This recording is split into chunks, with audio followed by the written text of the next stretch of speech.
Menurut Fortune, James telah mendeklarasikan diri menjadi seorang penginjil.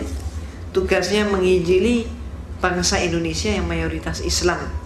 Caranya mendirikan 1000 buah sekolah, yang mana sekolah-sekolah itu rencananya digratiskan.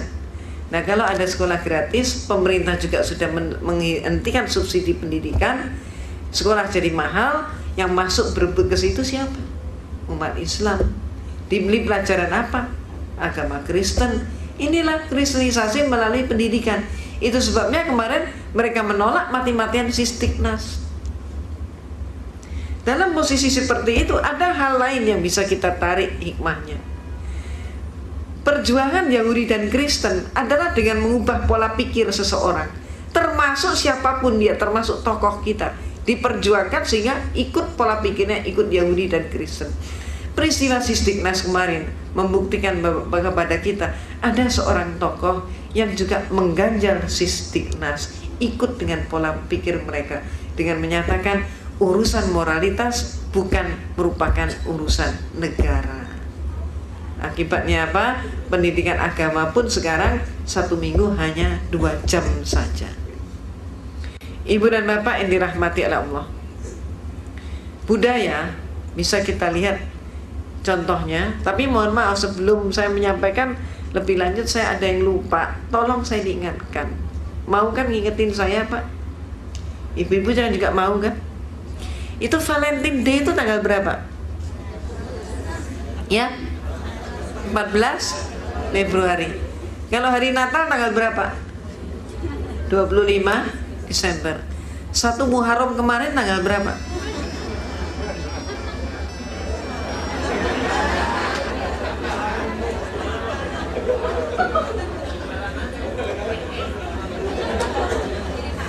Maaf, saya nggak tanya beneran tadi, itu hanya tanya-tanyaan.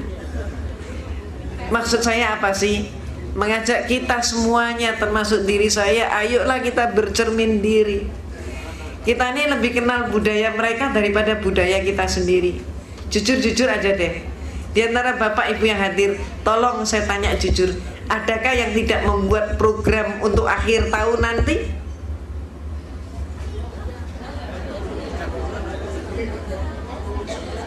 Saya tanya deh, kebanyakan di antara kita itu sudah punya program nanti akhir tahun mau kemana, di mana, acaranya apa.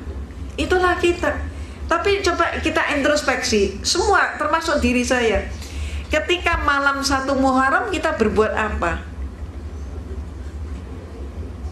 Gak buat apa-apa. Persis 1 Muharram pun kalau kalender nggak ada, kita juga lupa.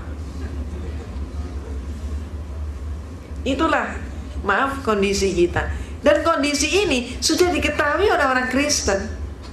Contoh lagi, 1 tahun yang lalu kalau saya bertanya kepada ibu-ibu majelis taklim, ibu pernah tahu biarawati, suster? Ada yang bilang belum, 1 tahun yang lalu. Tapi masuk tahun 2003, seluruh tanah air kita kalau saya tanya, ibu pernah lihat biarawati? Tahu? Tahu. Dari mana? Film. Apa namanya? Dulce Maria. Semua. Itu film Dulce Maria, itu film propaganda gereja Katolik, tapi pemirsanya justru kebanyakan umat Islam. Sukses dia. Coba ibu-ibu ya, nanti buktikan, bapak-bapak silakan buktikan. Pulang dari kantor nanti sore, tanya deh kepada anak tetangga. Anak kecil tuh ditanyain. Silakan tanya begini, kamu ingat Dulce? Ingat. Ingat Sinchan? Sinchan itu ingat. Kemudian ubah pertanyaan, kamu ingat Hasan dan Husin? Siapa?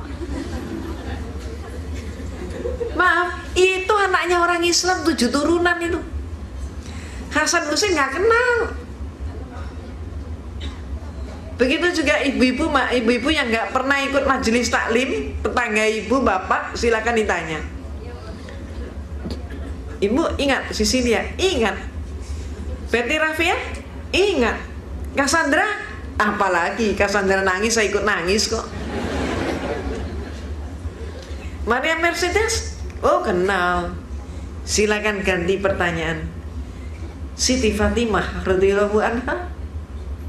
Jawabnya hanya satu kalimat pendek, putri Rasulullah, titik. Udah, gak kenal lagi. Padahal sekali lagi 7 turunan Islam. Inilah kondisi kita. Sekali lagi, kondisi ini sudah diketahui oleh orang-orang Kristen. Contohnya, ada seorang pendeta Kristen Betani, pemimpin gereja Betani, namanya Dr. Suradi.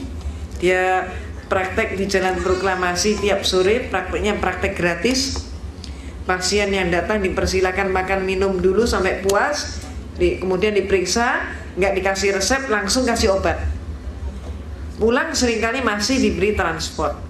Dia dalam berbagai seminarnya mengatakan, jangan takut-takut mengkristenkan umat Islam, karena umat Islam yang paham Al-Quran jumlah mereka tidak lebih dari cuma 2%. Maaf, tidak lebih dari cuma 10%. Ingin saya tanya pada Bapak Ibu, kira-kira benar nggak yang paham Al-Quran tidak lebih dari 10%? Prihatin kan? Ini saya bawa kaset, berkenankah Bapak Ibu saya perdengarkan 1 menit? Boleh? 1 menit setengah? Oh, boleh. Baik. Kaset ini, jangan nantang maghrib dong. Kaset ini, mari kita tebak. Dalam kehidupan kita ada 3 buah macam bacaan. Bacaan pertama, kitab suci Al-Quran. Bacaan kedua, puji-pujian. Bacaan ketiga, bacaan yang lain. Dari akhwat sudah pernah dengar belum? Yang dengar, sekarang kita saksikan mereka yang belum tahu jawabnya apa. Kita saksikan bersama. Nah, mari kita tebak, ini bacaan apa? Al-Quran kah? Pujian?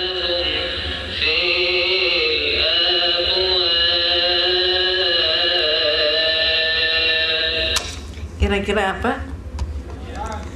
Pujian atau Al-Quran? Al-Quran atau pujian? Gimana? Al-Quran atau pujian? Pujian atau Al-Quran? Baik, banyak yang menjawab pujian. Coba kita saksikan, apakah ini Al-Quran, pujian, atau yang lain. Mari kita saksikan, kita cermati jawaban mereka. Dari jawaban mereka itulah kita bisa menentukan bacaan tersebut bacaan apa. Coba kita amati.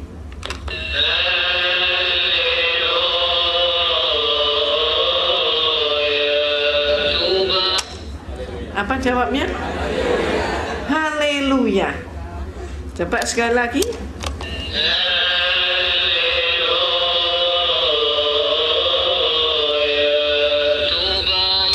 Haleluya. Jadi jelas haleluya itu bukan tilawatil Quran, bukan pujian.